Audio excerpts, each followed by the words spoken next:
Oh yeah, guys! Welcome to the KFO show / live with Gramps, guys. I'm excited tonight. We got Gramps, as you can see, on the show. And if you love kayak fishing, there's no better place to be on the planet than right here, right now. So we're going to be talking post-spawn bass fishing, specifically where are those fish at in this unique spawning stage, and more importantly, like, how do you identify that and how do you pick them up and put some inches on the board, or simply just might be your therapy? So Gramps and I will get to that in just a moment. Got a couple announcements here. The podcast on the KFO show is pushing over 700 listens an episode. So if you're listening in from the podcast, thank you so much. You have surpassed the reach we get through YouTube. So freaking awesome. I asked last week for you guys to reach out to me if you're listening in. And I had some of you guys reach out, which I love. I had someone from Texas today, like, hey, you told me to reach out. If you're ever in Texas, you got a place to stay and we will go kayak fishing. And so I keep a list of everybody who reaches out to me. So if I ever travel to a state I usually don't travel to, I will be reaching out to you. So if you're listening in, let me know that. Second, at least of my announcements, Grants might have some after being gone for a month. I'm sure he does. Second one is Cast Cray giveaway. So the Cast Cray giveaway for the KFO show is if you become a channel member of Wendell Fishing, and even if you become a channel member of Gramps tonight, you'll get a $10 gift code to castcray.com. And so if you're unfamiliar kind of with channel memberships, this is where you get access to like membership perks. I have loyalty badges, custom emojis. I actually made one specifically for the show tonight for Gramps. I call it Laser Gramps. And so if you're one of my channel members, please throw that in the comment section so Gramps can see that. But I go the extra mile. Early access to videos, behind the scenes updates. I send out decals. It's a good time. There's a $2, $5, and $10 option. Would love to have you join, and we'll send you out that $10 castcray.com code. And we had 2 members this past week. Thank you, Sierra D's and Scott Ehlers. You guys friggin' rock. All right. Remember, this is an interactive show. We want to hear questions, interaction from you in the comments, because we always pick those up and answer those when we can. But Gramps, let's bring the Toadmaster on the show, my man. The anti-frog. The anti-frog. Oh, you got some yardage out of that bad boy. But yeah, I did watch your video with Chad. I did manage to milk that one for quite a while. Ended up, and all's well that ends well. We got to go down and spend some time with Chad Hoover down on Gunnersville, and then spent a day on Hero Lake, which is going to be a new fishing area / campground to support the KBF Fish Ops, which is the Fish Operation Prevent Suicide, and OPS stands for several other things as well.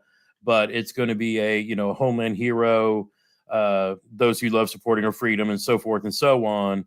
An area and that's going to probably grow into be a nice little camping spot, and those are involved with the Catch-22 are well aware, and because those programs support fish ops, and to a degree the Knucklehead stuff that we're doing provides some of that stuff that direction as well, along to charities like Heroes on the Water, which Chad's charity is going to be for.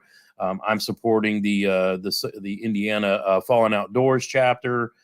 So there's a lot of great things going on there too. But yeah, we had fun playing, the frog challenge for the last couple of years. And like a lot of people who, if you're not familiar with what was going on, is I've always hated throwing hollow body frogs. I mean, I would throw the plastic toads because to me, I could get a hookup. I mean, they would, it's like fishing, anything else soft plastic. Of course, they're not as, durable for the most part as a hollow body frog, but I've always caught them better on toads on frogs. I'm that dude that's always either setting the hook like you're fishing a chatterbait and just kind of gently lifting, or swing and miss, and I'm just, like I'm jig fishing, where it's like, you see it and you just blam, and then, frog and grass come flying back at you. And it was a 2-year ordeal. And it's funny because I edited my video, and at the beginning of it, I showed several of the fish misses. Right. I had this like 4.5 pounder, smack a frog. It looked like an orca coming out after, the Free Willy, got his hand up. But when I went to go edit the video, I couldn't figure out what hard drive I had saved like a catalog because I was literally going to do this like a 9-inning baseball game where 3 strikes over 9 innings before I finally hit the home run at the end of the game.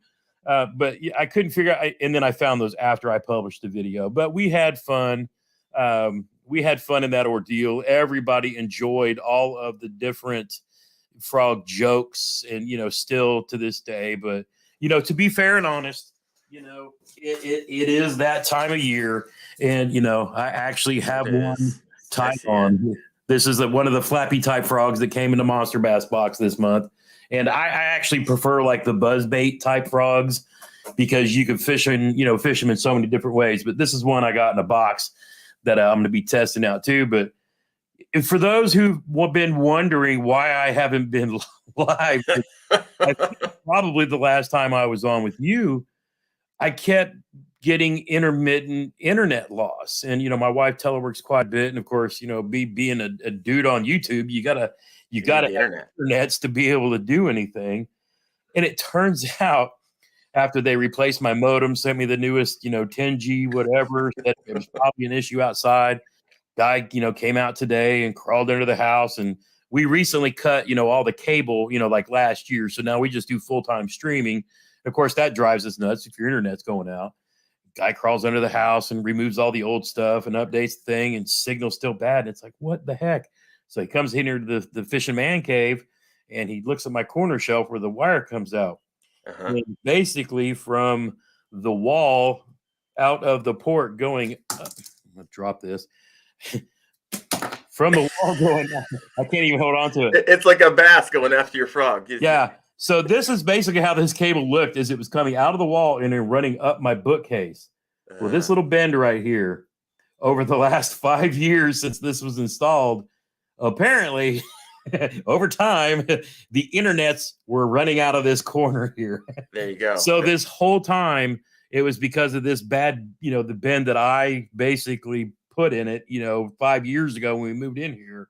It's taken that long to degrade, and it finally killed the signal. So my wife's like, I think he's got this nailed to the wall. My wife's like, I don't care, rip it out.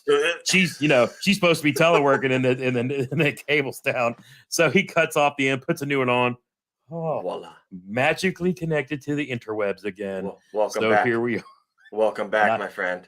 And I'm an IT guy. I mean, you troubleshoot it. The last thing you want to do is start checking all the wires, right? You do all the other stuff first. Maybe yeah, I'm like, it's been working all this time. I mean, it's, didn't even think about it, but, anyway, our dude was awesome. Got that all fixed up. It was incredible. And we're back. So you're the first live I've done since my last live with you. And so Jeremy and I will be starting up and bringing it back online, our Two Brothers Fishing podcast, probably starting next week sometime too. But yeah, it's been an adventure trying to chase down, but yep, frog fishing and doing all that, qualifying for the KBF State Series Challenge Championship. That's in October before we go down to Guntersville again in November for the Hero Cup. And, and then qualified again for the National Championship again next season. So this last couple of months, I mean, May, I didn't post a single video because there was no time to edit when you're trying to qualify for those bigger tournaments. And all the time was, spent on the water too. So as fishing here sucked in May. We were like pre and in the middle of spawn, and then it finally got good right there towards the end when I was able to lay the smack down and catch some fish. And then, June has been a little slow, but I haven't fished nearly as much. I just needed to accumulate some points. But I've been trying to get back to being a YouTuber and creating some content again and getting back on that. And that's when we started our beginner kayak fishing, series on my channel to kind of bring the people that we've brought into fishing and bank fishing now doing kind of like what you've been doing, bringing people into the kayaks. I'm moving that direction as well. Heck yeah. It's been fun. YouTube has been like crazy for me recently. Bro, just going. You have been dropping some bangers and a lot of good quality content, and it's showing. I mean, your views and subscriber count is on fire right now. It's on fire. I don't know what's going on.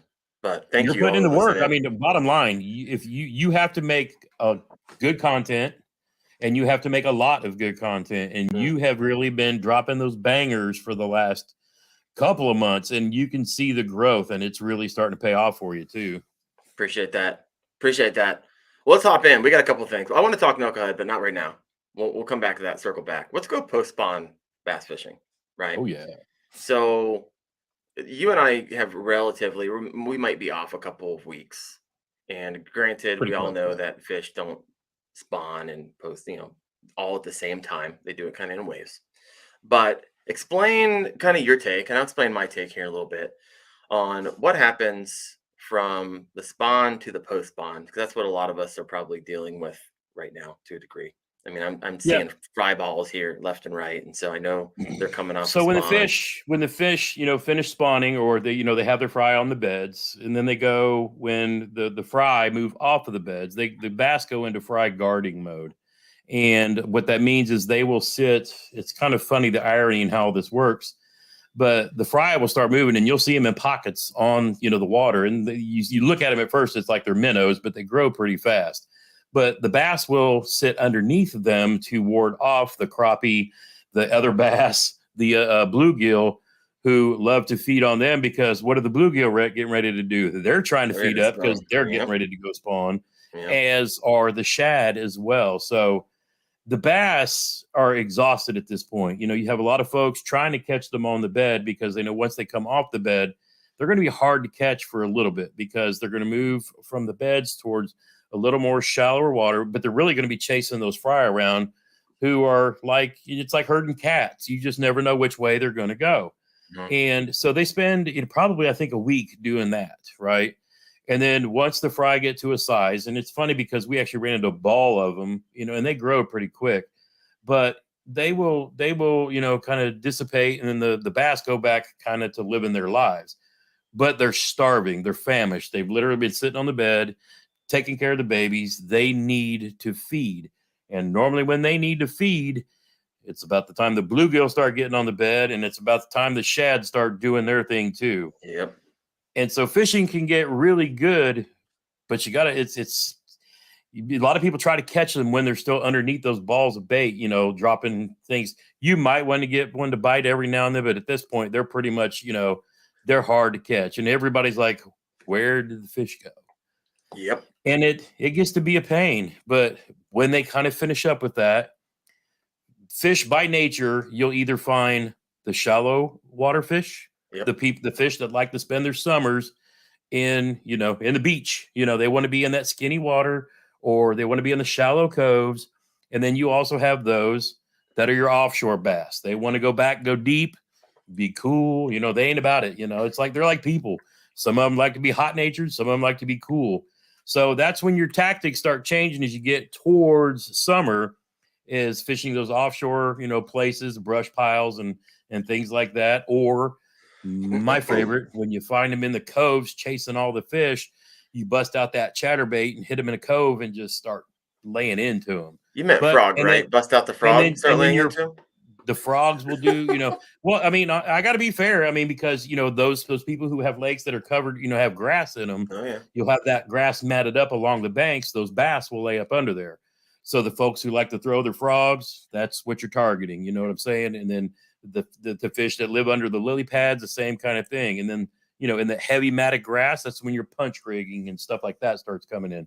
So it's a couple of different games based on kind of how you're equipped. If you're an offshore guy with side scan or forward facing, you're probably trying to hit those offshore bass because they're not targeted by the bank runners all the time. So you'll see a lot of guys that really, really catch big bass in the summer. They're the ones hitting, that's not to say there's not big fish caught in skinny water. Buddy of mine on Sunday caught he tied his PB at 22 and a half, Nice. throwing a frog, shallow water on matted grass. So, I mean, it's one of those things. It's just, your techniques start changing too. Good to see our good friend Andrew Andrew, man, he Hayes just in popped the in. chat. Welcome, Yep. the host of Tackle Talk. If you guys hasn't, if you want another podcast to binge watch on, that is a solid podcast. Andrew One knows of what he's the talking top about. fishing podcasts. He's been Yeah, climbing up there, and millions. he's up in the top 10 in like some of in the outdoor sports categories as well. So Yeah, Andrew has been killing it. If you don't listen to Tackle Talk podcast, you're really missing a good one too. you are. He did a banger. I had him on the show. Did a banger job on 5-rod kind of combos for 95% of fishing. I have the Yep. full episode. If you guys missed that one, go check it out. But I also edited it down to a 10-minute version of like the juice. But so thank you, Andrew. You guys are freaking awesome. 2 great dudes, 1 stream. Sign me up. Appreciate that, man. Appreciate it. All right, so that's your kind of your take, and I don't want to disagree with all that stuff. I think it's right, spot on. But let me kind of give you kind of what I've experienced, and it's fishing. It's kind of like what your experience did it work from you. So you got what I try to target when it comes to post spawn fishing, because that's where I'm at, or all the transition points from how they came to spawn, right? So if you were nailing them in the pre-spawn and you're like, where are they at now? Well, they're on the same transition points, going back out to their summer haunts and summer hideouts if they're not staying under the lilies there. So they're transitioning back.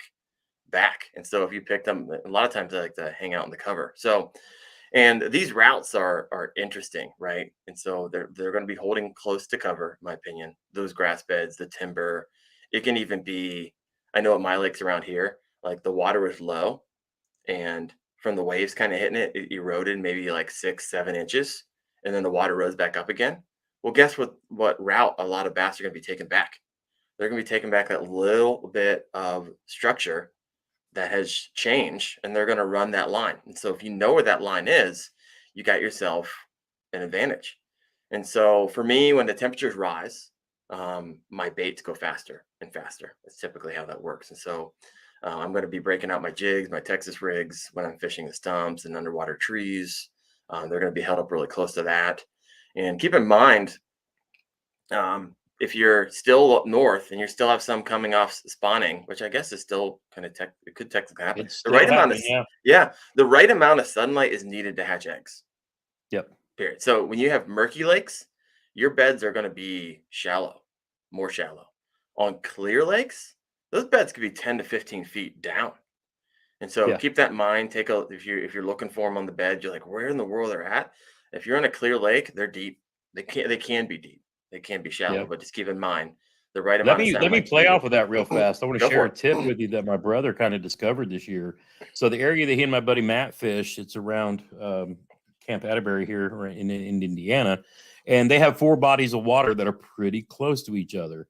3 of them are, for whatever reason, they're all 4 of them have a lot of grass, but for whatever reason, 3 of them are crystal clear. It's like the grass is really doing what it's supposed to do, and it really cleans up the water. But I think 2 of these actually feed in to the main one my brother fishes, which is almost always stained. I mean, always. And we're talking in a square mile. I mean, we're not no distance at all. I mean, you can literally pick up and move to another one in 5 minutes. The spawn was still going on last week in the murky one. Yeah. And my brother has been struggling, and he catches big fish out of here. But he was like, man, he caught some smaller ones earlier up on, a dam, because bass like to spawn, on rock or hard. They want hard bottom, no silt. You've got to have something. And what he found out was when he started going over them with side scan, their beds were on this road bed, like 10 feet, 15 feet down. They weren't, you always think, because you see the pros, they're right up there on the bank, and you see the fish in, 1 foot of water, and it's crystal clear, and you're throwing your white, not here. I mean, and this is a place and he was just like, these bass are still on the beds, and they're just coming off, because he caught one and like half the tail was still tore up red and this and that. And so he's like, duly noted for next year, he knows how to play this. So he'll know that pre-spawn on that body will be later than the others. And that's why he was able to bang out so many. And I think he took like 2nd or 3rd in the state last month early on. And, but he's writing them notes. So again, like you said, perfectly explained, the clear water, they'll spawn sooner. Murky, it takes a little lot of water, for that light, like you said, to get down there and get it to the right place. Yeah. It's crazy. So post spawn fishing, I think it's a little bit tricky. Like you said, they're recovering with the spawn. They're in a funky mood, right? Females are usually under some sort of cover. And what I found is the reaction baits will kind of elicit a strike from the females during this time. Males are your fry garters. So if you roll up on some fry, there's a male nearby, right? Yep. Mark that spot, circle back, and drop in a lizard or something into that fry ball. Right now I'm choosing bluegill type colors, right? Because as you mentioned, Gramps, bluegill spawns right around the corner.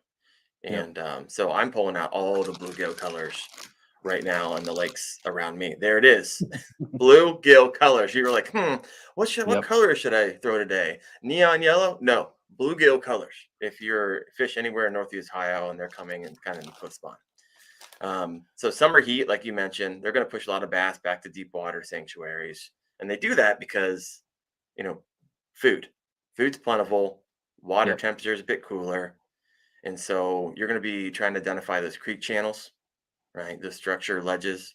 I often, before I go fish a lake, especially if it's new, I'm looking up topographical map and I'm trying to find when the lines are close together because that structure is going to be a lot of times where a lot of those big bass are going to be held up on. And so, and now when we start getting into this, they're out there, they're out in the deeper water. That's when you can start hooking up with some monsters on your deep diving cranks. So I'll be Yep. diving some of those up here pretty soon. Your shallow cover bass are usually hiding under some type of shade. So fish the crap out of your shade lines, your lily pads, anything where there's shade. A lot of Yep. times those shallow cover bass are going to be in there. But at the end of the day, everyone knows here, bass behavior can change from day to day, hour to hour, minute to Yep. minute. I mean, those things they're always moving. And so little note here. If you run a bat, and I've run by a lot of these recently.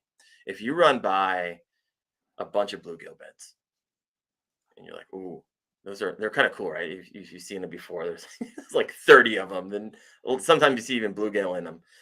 The second I see a bluegill bed, I am looking around trying to find the nearest piece of cover I can possibly find. Maybe it's a grass bed, a dock, whatever it is.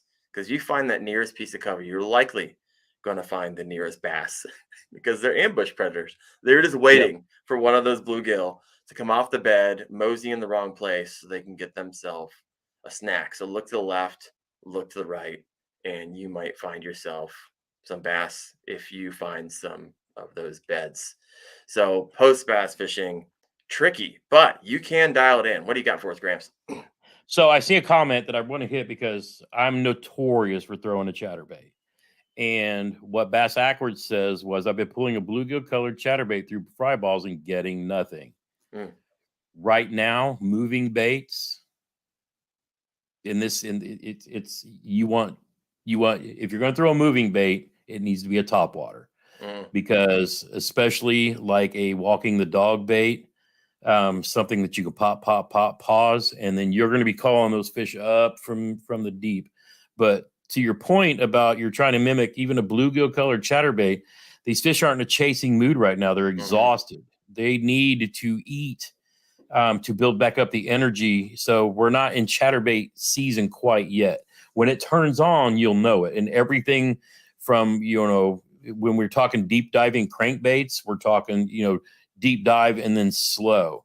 But that's why a Senko or dinger, and yes, Mr. Wendell here posted a link for, what was it, 100 pack of Yum Dingers. And I actually bought some, even though I'm a Senko guy. You can't pass up I'm with that. you. I have them $28 here for somewhere. 100. I was gonna hold them up and say, and this is your fault. But the reason why, like stick baits and flukes and things like that, it's slow. If you're dropping them in their face, they're going to chase them. One of my other, and you talking about bluegills, one of my favorites is a tube this time of year. You can make it, you can pop it like a bluegill swimming. You can drag it and they'll, it imitates a crawl. And, this one, these are literally made to mimic, a bluegill. And Yeah. and it's funny because if you've never fished a tube before, or if you used to years ago and you don't realize it's still a thing, it's like I used to be real specific and pull these tentacles apart one at a time, but you don't really have to. Now I got to tell my camera which way to focus again. But you don't have to pull them apart, because what these represent is kind of the back tail of the bluegill. And when you put your stupid tube head in here, which is a jig head inside, and it's just a little 1/8 ounce. And so when you pop it, it just kind of darts and then dies. And these things are incredible. So like this green pumpkin with like the black and purple flake in it and clear water is amazing. If you have stained water, I can't believe I'm actually going to show this one. My favorite one, it's basically the chartreuse tails. But of course, if you're you want to dip them and take a chance at getting JJ's magic all over the inside of your kayak or boat, do yourself at your own risk. But I mean, the tubes like that are they're incredible. And if you're wanting to drag something in the rivers for terrorizing those smallies, they absolutely hate these things.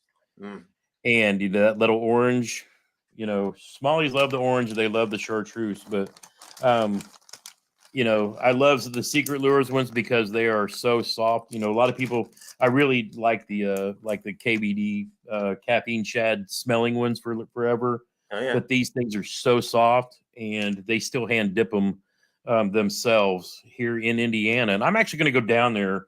I keep saying I'm going to go out travel and do more stuff. I'm actually going to go visit Secret Lures one of these days. There you go. And do like a factory tour and show how the old school tubes are still made. Because even though I make tubes with do it molds, it's it's cool to see a company that still does it the old school way, and you can still catch a ton of fish on them. And I'm going to do a small series here coming up soon on the stupid tubes, because it's like the juice that was there 10 years ago. And, it's one of those things, all these other new baits come out and this and that. And, kind of people forget what really works. But the thing I love about them is when right now we're talking about bluegill being up on banks, depending on where you fish. A lot of places I fish, you have a lot of trees overhanging pits and things like that. Yep. You got to be able to get those baits up on the bank. There was no easier bait to skip than wacky rig or a stupid tube and get it right up in those bluegill beds. And you start popping them out, and the bass are just going to be sitting there just ready to snack. Losing their ever-loving mind. So we did say it was going to be an interactive show, and man, I have 21 starred comments. So let's go and head back here a little bit. Oh, yeah. we went crazy on post-spawn just a second ago. So hopefully you got some value out of that. If you did, hit that like button. If you're on Gramps's, on Gramps over there, hit the like button on mine. Really helps us get some extra yardage out of this. All right, Bass Ackwards. He says, I can't find Wendell's emojis. That's because you're on Gramps's live show over on his YouTube channel. So you're not going to be able to see that over there. All right, Cooler Lid. Wendell, you're a full-time YouTuber. I am not, but I work like a full-time YouTuber. And so I put out content like it's a part-time job. So I don't sleep, but I am not a Gramps will give you a video a week and a short. Wendell will give you 6 shorts, 12 videos, 2 live streams. He's been hammering. Here's my cadence. You guys want to know? It's the season. I don't do this all season long. But being that this is like people are fishing, they have questions and they're looking for answers on YouTube. I do 3 shorts a day, 1 live show, and 2 videos, 1 on Thursday and 1 on Sunday. And it is wild and crazy. YouTube is rewarding me for it, but make no doubt about it, I don't sleep much. But it's a lot of fun, and I love doing it. So, I mean, it's your passion. You just love it. Anyways. All right, Scott Holmes, that intro music. And my man, I'm sorry. I've tried to find another song this past week because it's irritating the crap out of me too. I love that song. I think when he met that intro music, he's like, yeah, that intro music, right? That could go both ways. I'm not sure. Scott, let us know what you were. I have a feeling I know where you're going with that. But one of the standard stream yards was like ducks on a pond or something like that. I always feel like Barry White's going to come out and good morning or good evening, everyone. Today we're going to do Kayak Fishing Obsessed with your host, Wendell. Ridiculous.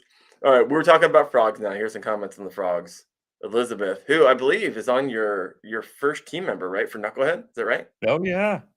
So she's like, the hammer from Florida putting it down. You have Misery Loves Company, so she rarely throws a frog either. So you're good there, boss. Bucktail, I picked up some scum frogs, but I haven't thrown them yet. I have one of those too. I haven't put it on only because it's lighter, like significantly lighter than the rest of my frogs, and I really don't have enough line setups to get that out there, but that's just for me. All right, Lost and Tackle. He had a question here. And Gramps, you might be able to answer this one. Hey, this was in the context. He threw this over when we were talking about the Knucklehead and going down to Ditto's Landing for November for the Knucklehead Hero Yep. Cup.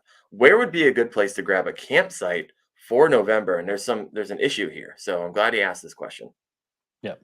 So where Chad stays is actually in Ditto Landing is a campground. And so if you want to camp there, and now keep in mind it is about 45 minutes, an hour drive to Gunnersville, which I mean that's just part of it too. But you know, we're gonna be going back and forth regardless. There are campgrounds around as well. I've actually talked to Chad, and I'm sure Ditto Landing is the main place he's going to promote because that's where we're holding all of the other stuff as well, the evening festivities and the stuff that's going to make it really fun, which is going to be everybody hanging out. But Ditto Landing is your first place to start. Gramps will probably be in an Airbnb living the bigger life because I keep saying I'm gonna get back into camping, you know, so much too. But my old broken down booty loves a bed, and we started being everywhere we go when it comes to fishing, to the Yep. national championship, to the classic, and it was just the best way to live. But I get it, you know, there's a lot of people that still like to camp, and we're going to be getting into more of the camping, kayaking things, you know, more next year as well. As I start, I'm going to go buy another cot and all this other stuff too. But for campground and Knucklehead, definitely Ditto Landing is your starting point, and then look around from there. So Ditto Well, Landing is in Huntsville, Alabama. Start there and then expand your search if you need to.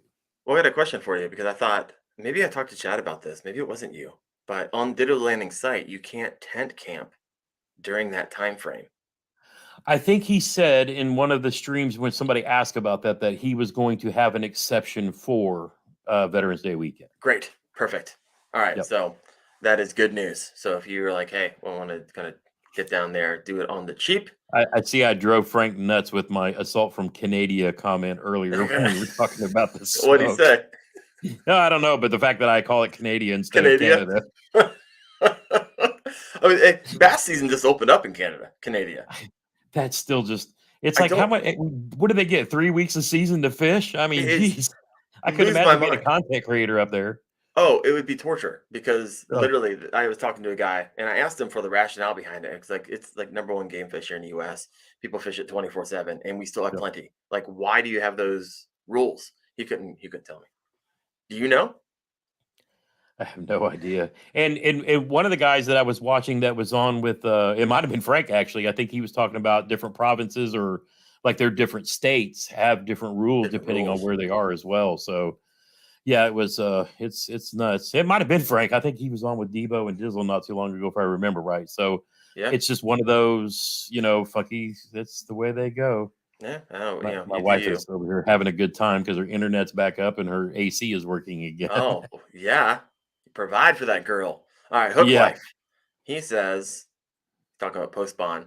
Post spawn bite been getting better and better in my area. Toads, Texas red ribbon tail worms, creature baits, all have been producing for the recovering fish in the grass.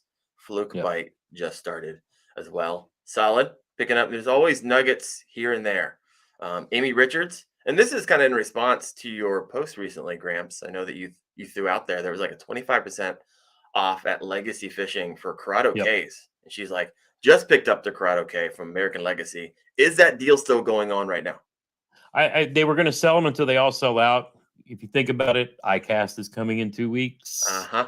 Got that new juice Probably coming. making some moves, you know, to clean out some inventory before something new may hit the may hit the shelves. I'm sure in the next couple of weeks we'll have to be paying attention to Tackle Talk and others as they're down at iCast, you know, kind of keeping us informed of all the new goodies coming on. And that reminds me, I need to call my buddy at Lou's and see what he might wants to spill before iCast. Ooh, the Get him juice. on the next live stream.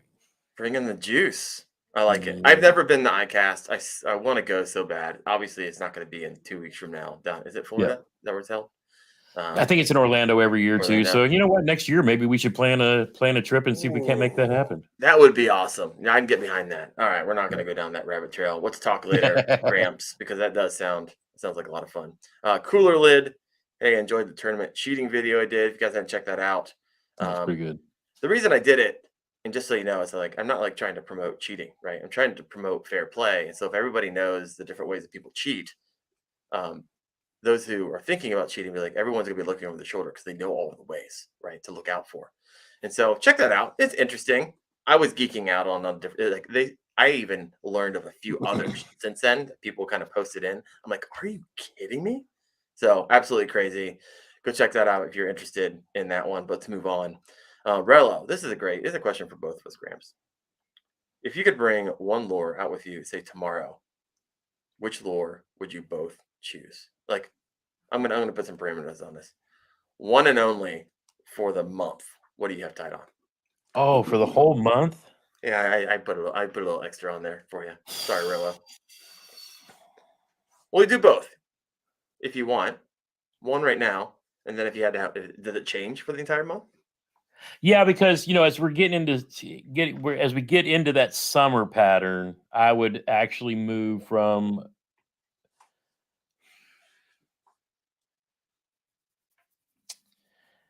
Liz. I'll take that reel and give it to my brother. Sorry, there's some stuff being sold in the chat, and I went in on it.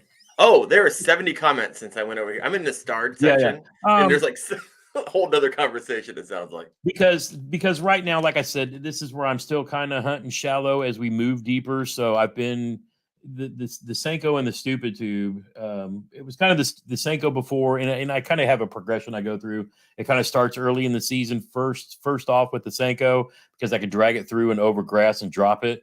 And then when I really got to get the bait up to the bank or I want something that I can kind of swim back or bounce or act like a bluegill or a crawl. That's where the stupid tube for me. And it doesn't matter if I'm on a pond, a strip pit, a lake, a river, always produces. When I get into deeper hot summer and I'm chasing them offshore, that's when I'm going to pull that like a 10-inch Berkeley power worm, my brother's favorite. Everybody who follows my brother, 10-inch blue flick power worm with a glass rattle in it. I mean, he will throw that thing. If he could live and only fish one bait year round, that's it. It's a 7 or a 10-inch. He's like, oh, I got two options, 7 and 10. And when he buys bulk baits, those are the two because every PB he's ever had has come off of that bait. He doesn't throw a lot of jigs.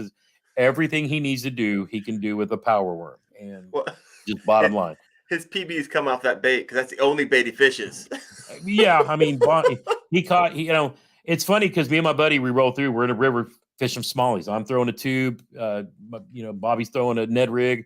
Jeremy comes in with the 7-inch blue fleck power worm, 20 and a quarter inch smallie. Hammer. It takes the greatest picture ever with him holding it up with the smokes, hanging out of his mouth. I saw it. Monster Bass actually used that as when they're going to interview him. You sent me that photo too. I was like, that is epic. So I was like, is this not the most authentic picture you've ever seen? And it's just, yep. But I mean, so for me, my go-to is like a stupid tube. Like I said, if I can skip it under any and everything and everywhere, and it's people who follow my channel for a long time, know that I love a jackhammer and all that too. But my first most popular video on my channel is a short, as is the second. The first one is how to rig a stupid tube, or the first is how to rig a Texas rig. Yep. The second is how to rig a stupid tube. Yep. And there's a reason why those are two of the most effective baits there are. It's just the tube has gone out of, favor with all of the colors and all of the, but I mean, it catches everything. And I'm actually going to be working, I think, with Secret later on. They just started carrying these at American Legacy Fishing. So if you use Gramps 10, you get 10% off of these. Yeah. But I might actually, since, Secret's an Indiana company, I think I'm going to go down and maybe, like you have Cast Cray next to you. I've got I've got Secret lures not too far from me. That out. And I'd like to go down and visit their facility and see if I can't get, some discount codes for the hooks. And somebody's asking me about hooks. So if you got a second where I can kind of talk about this. We got time. Because I did get a box from Secret when I do a review on this thing I actually got to give away to you folks. But it's really just a little jig head. Oh yeah. And like I said, I use the smallest weight I find. And the hard part for me is these days, I love 5/0 hooks, and Gamakatsu stopped making these 60-degree bend EWG hooks in 5/0. So I think everybody now has 4/0. Mm. but I still had a bunch that I bought, and I've got to do it molds, and I make my own that are in 5/0 before art works as well. But if you haven't seen a video on how to hook up a stupid tube, go check out. It's a short. It's easy to do once you kind of get the technique down. But just having that little bit of weight in the front when you let it pop or drop, and then you start moving it, just like you talk about when you do a Senko pop. Yep. That pop with the stupid tube, it makes it dart. Yep. And Erratic. they can't leave it Chomp. alone. They chomp. And if you haven't seen that stupid tube short, like where have you been? Because it's pushing up. It's coming up on 1 million views. So I'm not sure how you haven't seen Isn't that it. insane? It's stupid, isn't it? It's so awesome. It is. Oh, so good. I'm going to answer this question. So if you're just hopping in, and we have 60 people on the live right now, which is pretty exciting, just for Awesome. fun. So if you're coming in halfway, Gramps, myself, we do a mashup every month. Help us out. Hit the like button. I'm going to move on to this question. If I could choose one lure to go out, say tomorrow, if I went fishing, which lure would that be? Now, I love wacky, but I'm kind of moving away from it. Not like wholesale, but I was going to talk about this later, but I'll talk about it now. So what I try to do, I have 6 rods set up on the back of and this is just what I like. 4 of those are confidence lures. 2 of those are unconfidence lures, and I will not take them off. And I do the research on it. I know this is relatively the time you're supposed to fish it. I know how to fish it. I've done all of that, right? Now it's just dialing it in, putting some time on the water.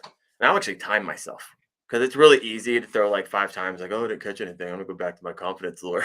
And so I'll tell like, hey Siri, set timer for 20 minutes.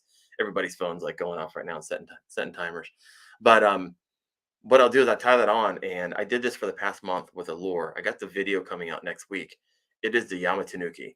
I freaking love that bait. It is so versatile, and I'm not gonna like give away what I share all in the video, but that's what I will have on tomorrow if I went out because So it it's not looks. just a gimmicky. It's not. It's. You like it, okay? I like it. Here's the thing, Gramps. I'm doing this video.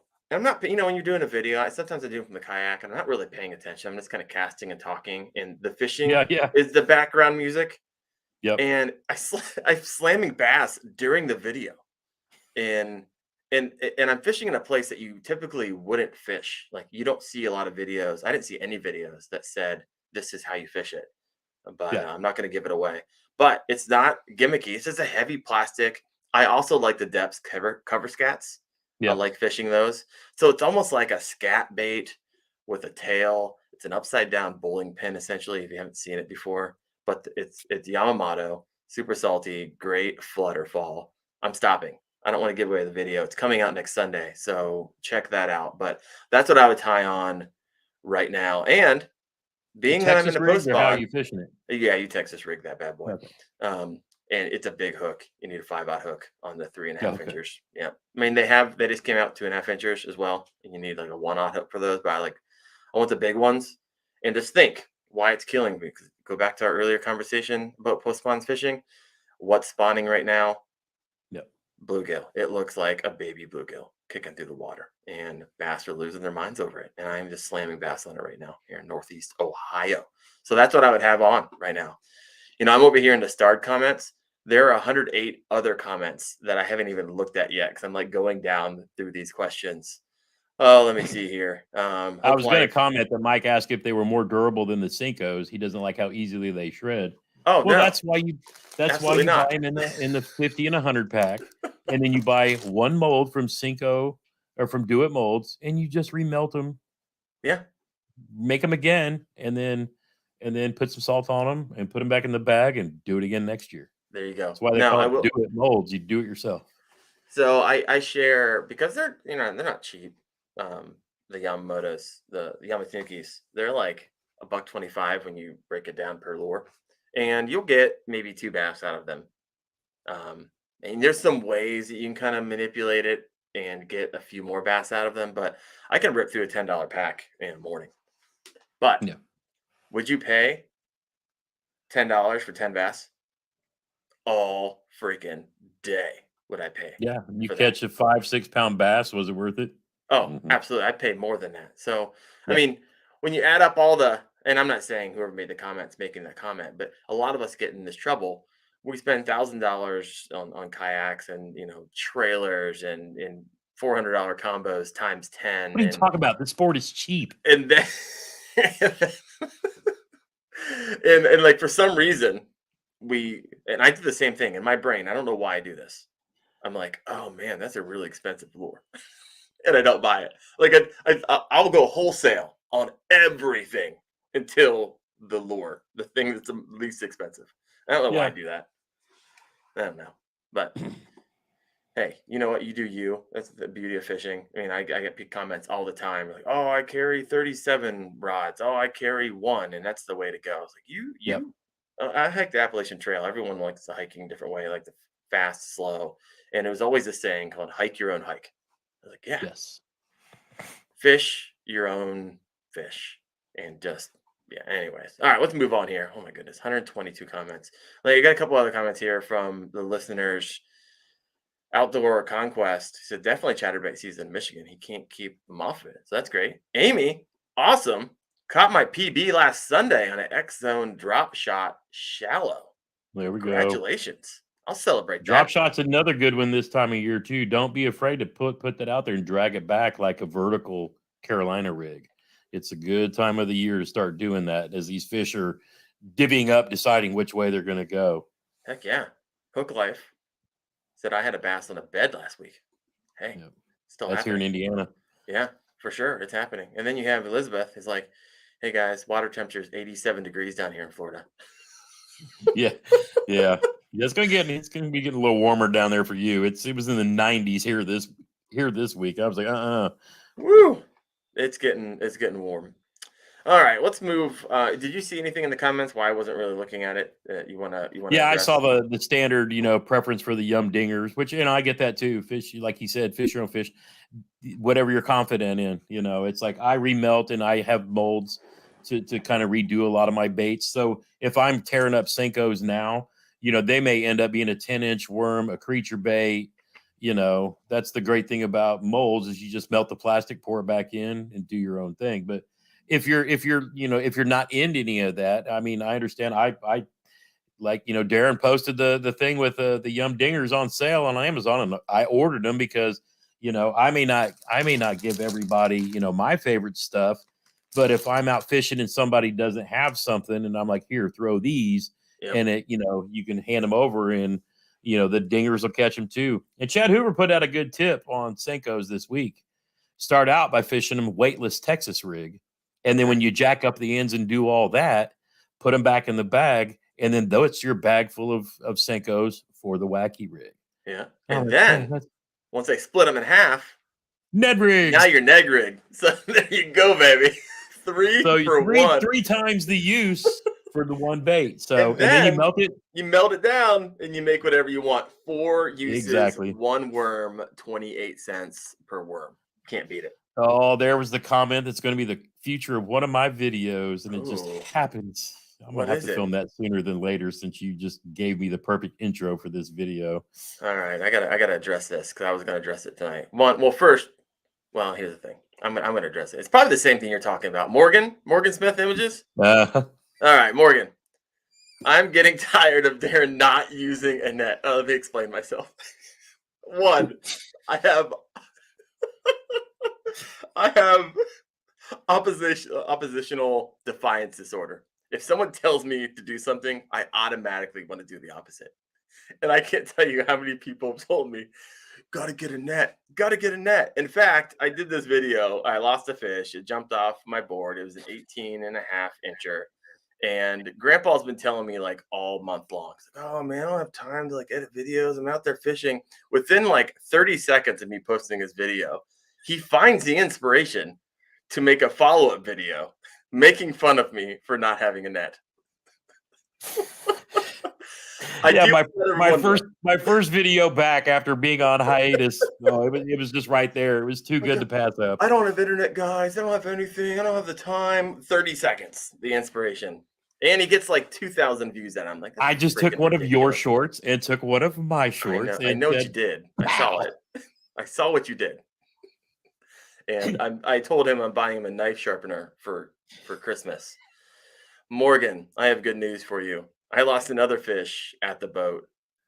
and it popped off. I got a video of that, and the video is titled on my short, I bought a net. So I have one in the mail. It's going to be here tomorrow before 10 o'clock. It is the Yak Attack foldable leverage landing net, 12 by 20. And I'm going to do actually a roundup of various different styles of kayak fishing nets as well, because there are pros and cons to each different kind too. So I'm not going to say you pull the trigger and maybe purchase too soon, but you got a good option there too. Those are really nice. I like that one. My buddy has one I fish with, and I'm like, okay, solid. On top of my And if you propel. watch Gene Jensen, it's like somebody whipping out a bullwhip. It's It's freaking like, yeah. I saw one video like he got it down like it was so ridiculous. His timing of it, he like caught the bass before. Anyways, you guys, if you don't follow the Fluke Master, yeah. what are you doing with your life? One. Also, Bass Backwards. I'll own this. At least he wears his PFD religiously now. I do, Yeah, and I started we're that. both guilty of that. Yeah, and when I first started out, it's law in Ohio that you just have it on board. And so I was like, oh, I'm following the law until I get moderately crucified by everybody and their brother. And I started thinking about it at first because of my disorder. When I want to do the opposite, when someone gets on me about something, I will push it off and eventually reason and rationale. And I'm like, okay, I started my channel because I wanted to teach my girls how to fish, and I might not be around when they want to learn. And I was like, oh, well, what am I telling my girls that they can do? I want them not wearing their PFD when they're out there by themselves? No. And so, it's a smart. I'm an excellent swimmer, and that's the number one, as you know, the number one excuse people get for not wearing a PFD is I'm a really good swimmer. The problem is you don't need it when you can swim. You need it when you can't. So I will Let me own play that. off of that real quick because we Yeah, want to go drive for it. this point home. Drive it. As you've proven that you are a world-class swimmer, as is another fellow who's on the Monster Bass Pro staff. He was down fishing the Bassmaster Kayak Series at the Classic. The kayakers were doing their version of the Classic prior to the boaters, and he was out pre-fishing beforehand. And I can't remember what he got his kayak caught up on. But he put himself in a position where he got dumped out of his, and he was a former Olympic class swimmer.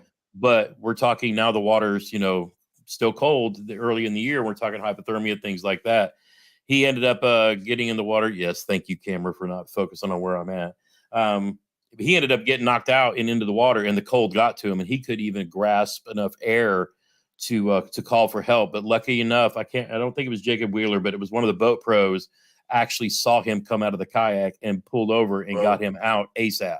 Whoa. And he said, I couldn't have tried to do any stroke because I could not get my breath in my body, basically. And there's dozens of stories of, experienced anglers being caught in a river in a kayak and got turned the wrong way. The current flipped them over, pinned them up under a tree.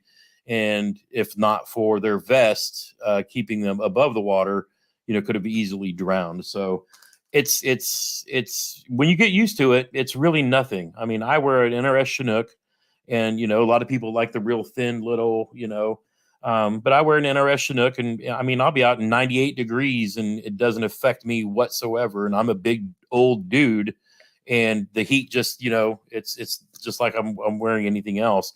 It just doesn't get in the way. It's there when I need it, but I will never not be. I'll never not be in a kayak again without a PFD. And I would like you. I used to keep them in the kayak and all that when the kids were younger and made them wear theirs. But it's just, if we're going to promote the sport, then we should also live up to what we're teaching as well. So. Absolutely. And if one person decides to wear it, I mean, here's the thing. Let's go off the PFD kind of conversation for a second. People underestimate water temperature and what it can do to you, right? If you fall in water, and a lot of us, we're jacked, especially up here. If when it gets cold and you're out of fishing for a season. That's not everyone on the call. Because some of you are down south, you can fish year round. But if just coming off ice off and you're out there fishing, you get in water that's 32 to 40 degrees. You have about 15 to 30 minutes. If you can't get back in your kayak and you're out in open water for whatever reason, right? You panic, you lock up, you don't have the energy, your kayak's full of water. You got 15 to 30 minutes for you to go unconscious and have between 60 minutes before you're dead, survival. And so people underestimate what it can do to you. And it compounds when you're not wearing the right, if you're not dressed to swim when fishing in those type of conditions. So crap goes fast, it goes quickly when crap hits the fan. It's kind of crazy there. Anyways, let's move on. Oh man, Morgan. Jeez. Do you want your daughters losing fish because they don't use a net? Fair comparison. Bucktail, Morgan turning up the grill on high. Pass backwards. I'm dead. I get it. Elizabeth, he says NRS Chinook is $3 signs. Ugh. If you didn't like that price, go check out the Raku with the high back float kind of dispersed all the way down the back. Add an extra $60. I mean, it could be 180 for a nice one. But man, I love mine now. I mean, all these pockets. I got my phone holder. I got my Rogue tether. It's really easy to take, photos. I don't have to worry about my phone falling out or, all kinds of things. You bump into a bunch of things. It's nice to have hooks. But there are some folks that are very minimalist, the Mustang that have the air, things in them and all, it's you can find something that works for you. And that's, like you said, hike your own hike, and you got to do the same here too. Some of us have different body types that we have to deal with, and others just want, the lightest and easiest thing that stays out of their way. So, there's several different types out there, and find what works for you. All right, we're coming up to the end of our, you can't believe it, we're at an hour already. Crazy. Really fast. Itchin, my man. Number one person, my first interview was with Itchin the Fish out there in Arkansas. And so I need to bring him back on. It's been, 33 episodes since I've had him on. He said he bought a new Chinook off season for half the price. So, think about that. When I first read that, I thought he said I bought a Chinook off brand. Like, I thought he got a Chinese knockoff for half price. All right. Let me see here. Oh, Elizabeth says I have the manual inflatable. It's horrid. Yep. All right. Good. I have 2 of those in my boat just because I have to have them in there. Right. Because I'm not going to fall out of the boat like Bass Geek, right? When's the last time you've been in your boat? Dude, you going to call me out? I'm going to call you out because I hear you never talk about it. Yeah, last year. I mean, it's time to sell, baby. Sell right now. Time to sell. I literally thought about it. No, I this month I'm actually going to get out and make some videos in it, and then I'll probably sell it.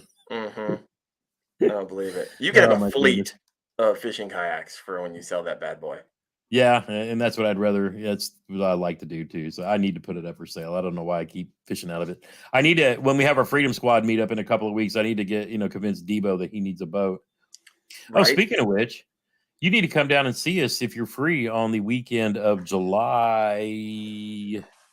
When is that? July 15th or something? 15th, I think it is. Yeah, we're doing a send-off. We're doing a Freedom Squad gathering here around the Indianapolis area, but we're also doing a send-off for our good friend Master Sergeant Ralph, Army Outdoors, as he's getting ready to PCS from Fort Knox down in Louisville out to Fort Irwin, California. So if anybody's around the area, come see us. We're gonna be fishing in one of the boys' favorite spots up there around Camp Atterbury. Ooh. And Matt OEF5 is gonna bring his smoker, so we're gonna do some burgers and dogs and whatever, and it's just be a good time. This will be the first one that we've done. So if we have 10, 15 people show up, it'll be a good time. If it grows a little more next year, so be it. So but looking forward to having that coming up here in a couple of weeks, and then we'll schedule some more in the future as well. Heck yeah.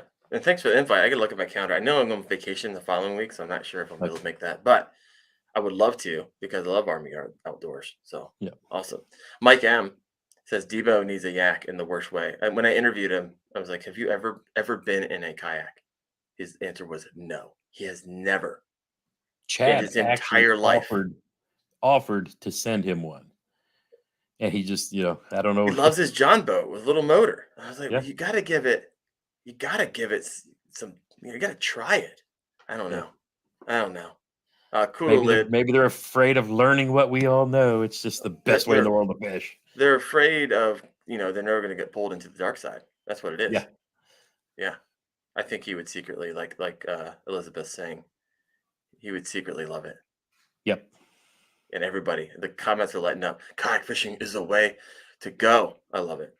All right, I got one last question for you. If you have a question for Gramps or myself, go ahead and throw that in the comment section. We'll end on it. But I talked about unconfidence lures, and I think for me, it's a way to grow, right? Yeah. I'm putting something on, and it used to be like the one lure, and you just, for years probably before I got into YouTube, you just used the one thing that because you didn't go out all the time, you just wanted to catch some bass. But you want to grow your craft, you got to throw things on and research different baits that you are not good at. And so the question to you, Gramps, do you have that kind of mentality where you have some type of unconfidence lure on from time to time? And and if is there one that you're working on right now? I mean, realistically, I've been fishing for so long that there's probably not much I don't do, and it's for me, it's like dusting off. Like with the whole frog thing, I didn't throw hollow bodies because I caught them on a toad. If I was fishing around, for me it's all about practicality. To me, but then a hollow body frog is a waste of time. I could throw a plastic toad into the same stuff and catch the same fish in the pads and this and that, and I didn't have to worry about blow ups and missing as much. Right. It became a running joke, but I mean I understand the value of a frog. But I mean, I can't say that. I guess if there's something I'm working on that's maybe like a newer technique, it's probably learning to fish offshore and using like a shaky head. Whereas, I live on where everybody throws a Ned and all that. Um, to me, it's like this is just another jig. When I was a kid, you would get these same mushroom heads, and you would get the Yamamoto hula grubs, Hmm. and it was almost the same setup. If you just cut the little feelers off, you had the modern Ned rig. But I mean, it's just one of those things where everything kind of circles back around. So for me, a shaky head is probably something I'm playing with a little bit more, because as I move offshore and start fishing more brush piles where I would generally throw a pegged Texas rig, a shaky head might be a little better option in some of those places. So I'm doing some videos using various spinning rods, or I won't call it BFS, but it's kind of is when I'm doing a drop shot with like a loose, the new shallow spools, or even their old ones that had the shallow spools. You can put lighter line on Hmm. and basically not have to carry a spinning rod. I can carry a bait caster and use it for multiple things, drop shot, shaky head, so forth and so on. But if there's anything I'm trying to work on learning, it's going offshore. It's fishing those brush piles out deeper. Like Liz said earlier, she's been off the banks and her big fish are coming from deeper water, because a lot of time that's where those big fish live, and they're not getting hit as much Yep. because they're not, a lot of people like to beat the banks or fish from the banks, and they can't get out to those spots. So if I'm working on something this summer, it's going to be learning an offshore game, and getting them off those brush piles. And that actually saved me last year at the national championship, because it was late in the year, and I actually ended up fishing some of the fish I needed to get back in the game and qualify for the championship Friday in the top 100, and two of them were throwing a pegged Mag Fatty Z from Z Man Okay. into some offshore brush piles, and those were ones I was looking at on live scope, and trying to make them bite. But now I'm gonna kind of follow up with that and work on doing the same, but with a shaky head, because I hear they're a little bit better for kind of getting through that brush and goofy stuff that's out offshore All and right. rock pile. There you go. Right on. I think for me, um, I, I've caught fish on chatterbaits. I just have not dialed it in. Right. I need to dial in the micro, the mini max, the big blade, and all the different variants and nuances to it. If there's a lot of great, of course, Tactical Bassin out there does really great bait reviews. But if you have not yet seen Tyler, and I'm going to have him on the show here in probably in months ahead of time. We've already been from Bass Fishing HQ. He Oh has some of yeah, the best lure breakdowns that I've seen. I love Tactical Bassin, but he's my number one right now. And so if you Tyler want is to, one of the best. Him and Fish the Moment are two of my favorite for really breaking that kind of stuff down. yeah, Fish the Moment for the electronics, and right, Tyler is phenomenal at phenomenal. teaching and breaking it down. Yep, Tyler Berger. From Ohio That's too, so don't get much better yeah, than that right there. So gonna have yep. him on the show, so that'll be exciting. All right, I got one last question from the listeners. And this one's interesting. I want everyone to kind of answer this, right? And I'm going to ask Gramps, and I want to hear what he has to say, and I'll give my POV, but I want you to answer it as well in the comments. And it's from William Adji. What was your biggest struggle when you first started kayak fishing? Everyone answer that. Gramps, what do you remember? What is like the thing you're like, oh, I wasn't expecting that thing out of left field. The first thing that most people experience is learning about wind management. Mm, You don't now. I don't have that problem in what I'm in now, but when you're just starting out, your first kayak paddle, being on the water, you don't know a lot about anchor trolleys, anchors, anchor wizards, things that are there so that you can actually fish instead of anytime the wind picks up. Because really, as anglers, we love the wind because we want that little ripple on the water. It helps us be masked from the fish with having that turbulence on the top of the water. But on the same, getting blown around, it's like paddle, paddle, paddle, one cast, paddle, paddle, paddle, paddle, one cast, or find yourself, oh, I'm going to butt up against the bank and bank fish sitting in the kayak. right. But wind management is a lot of the other things. And I think the second thing on top of that is afraid of, tipping over or balance in Yeah. your kayak. Because those are things you have to learn. A lot of us start out with the Wally World specials and work our way up after that. Mm-hmm. And, I don't know how many times that me and the boys learned it. Oh, let me reach over and grab this fish. Skadoosh, A lot of times we're fishing in skinny water and it didn't make that much difference. But you still have to be careful in places like that, because if you're getting in a place that's, like a flooded with a dam and it's still skinny, you could have muddy bottoms and you could sink down, a foot and a half. Right. And lose your Crocs before you even know it and get stuck, and you don't want that. But wind and learning how to be comfortable in a kayak as far as balance and tippiness goes, probably the first two things that new kayak anglers, have to deal with. Yeah. Yeah. Two things that were noticeable for me, and so I don't overlap. Of course, that's the number one question I get a lot of time is I hate unloading and unloading. So people underestimate that a bit when they buy their kayaks and how they're gonna transport it and how heavy it is. Wind when you actually get on the water. But for me, I'm gonna move kind of past that into fishing. And maybe it's just me. Anybody else that if you agree with this, you're like, oh yeah. But the first like 5 times I went out, I was fishing because you're casting sitting down, and I was using muscles that I haven't used in like 20 years. And I Yeah. was like, and I woke up the next morning, I was beat. I'm like, what in the world did I just do to my body? And I was trying to figure out how to like roll cast and side cast so I don't get what I call the double rat nest, right? You get your Yep. bait caster, you get caught up behind you, you got a rat nest here, and then you got the rat nest 6 feet above your heads with a double rat nest. It's the worst, and you can't get to it, right? So it's a hot Yep. mess. So that was one of the most like frustrating things for me. I was like, I hope it's not always like, and it's not. You dial in how to cast and how to, you get just a new rhythm to it. But coming from like bank fishing, it's like, Yep. what in the world is going on? And so that was unique for me. Do we got some comments over here? Let me see. First time you go to cast back and you break a rod tip that's sitting in a rod holder behind you. Oh, I forgot that was there. Yeah, there you go. Let me see what else we got. Some guys use a double anchor wizard to kind of handle the wind, and that'll Yep. work. I was just joking with a buddy. Like we need like talons for kayaks, like they have on the boats, like aluminum talons that come down, keep you in spot. Let me see. Yeah. Also at the beginning, itching the fish. He says, accidentally catching your rods behind you. I still do it from time to time because I Oh put yeah. my camera up off my right, which is dumb. I need to switch it over to my left because I cast from my right. But sometimes I put it at like different angles further out.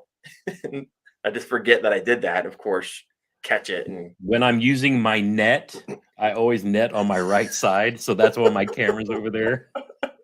see. I do. I will as well. Here's I never used the net also because there's something magical to me to landing a fish and lipping it and bringing out the water. Like there's just something epic in that moment. Watching them open their mouth when they bit a jackhammer and they just disappear back into the water because you didn't have a net. So I'm not good at chatterbait fishing. That never happened to me. You're gonna learn. I will learn, but I'll have a net now because it's on Yes. the freaking way. So pretty excited. And the great thing is I have like for me, I always thought it had to go up over my shoulder, which I just didn't want another thing back there behind me. Yep. And so I propel drive, and there's a quarter 20-inch hole there. I'm going to put a roto, a yak attack, kind of what you put a paddle in, and kind of Yep. set my net right on the front of my kayak, which is completely unusable space for me.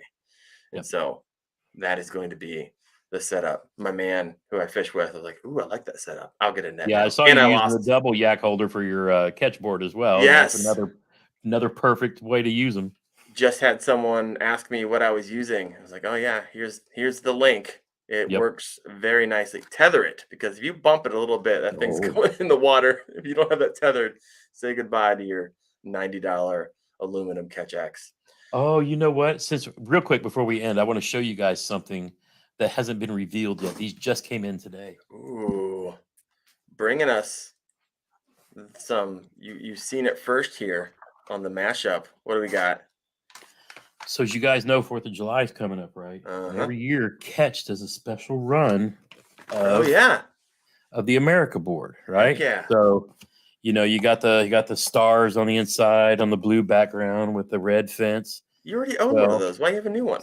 since I've started partnering up with Catch, they sent me and Jeremy out a little something special. What? Freedom Squall. That's sick. So there's the Freedom Squad logo on the Sick. America board That's nice. at Catch. So I'm gonna meet up with Jeremy this weekend, hopefully, and present him his.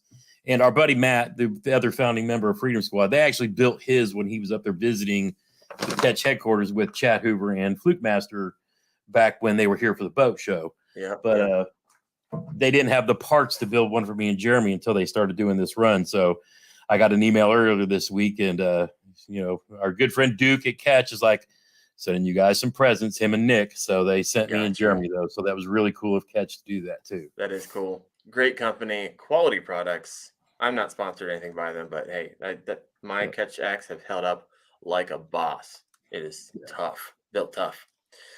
All right, Gramps. Man, that was a whole lot of fun. We got Josh asking. I'll answer this question: carbonate or aluminum? It's up to you. That's the right? aluminum. Yeah, that's the Yeah. aluminum America board. So it's very much exactly like the one I took to the national championship, except this one they put the Freedom Squad logo on it for us. So it was really cool. That's awesome. There's so many more questions. The great thing about this, I have Gramps on. Well, he has me on because we do a mashup once a month. And so we'll do this again in a month. We'll talk some more fishing, have a good time. But if you haven't done so yet, please, we'd love you guys subscribe to the channel. I don't usually ask that a whole lot. I never do in my videos anymore. But man, that helps out a whole lot. Kind of signals to YouTube that, hey, you want more of this. And if you do, we'd love to have you sub. Please hit that like button. And I will see you guys next. Actually, I won't see you next week because it is July 4th. And I'll see you in 2 weeks. But thank you so much we love the interaction. So thank you so much. And we'll see you guys. I'll see you in a couple weeks. And Gramps, whenever he decides to have another live in a couple weeks, you'll see him on Two Probably Brothers starting on Mondays Fishing. again. Yep. Yeah. we'll be back now that we have internet. Right on. Get out there and get some, guys and girls. See ya.